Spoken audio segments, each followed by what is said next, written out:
சிவாய நம. திருச்சிற்றம்பலம். முதல் திருமுறை திரு ஞானசம்பந்தப் பெருமான் அருளிய திரு பிரமபுரம்.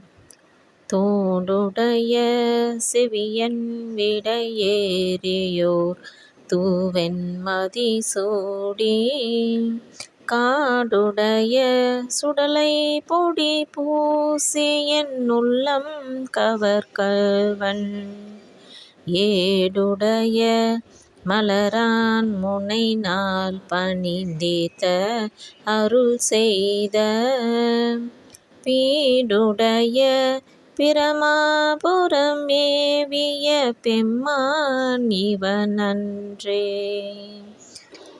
அருநெறிய மறைவல்ல முனியன் பொய்கை அலர்மேய பெருநெறிய பிரமாபுரம் மேவிய பெம்மான் இவன் தன்னை ஒரு நெறிய மனம் வைத்துண ஞான சம்பந்தன் உரை செய்த திருநெறிய தமிழ் வல்லவர் தொல்வினை தீர்தல் எளிதாமே. திருச்சிற்றம்பலம். திரு ஞானசம்பந்தர் பெருமான் திருவடிகள் போற்றி போற்றி.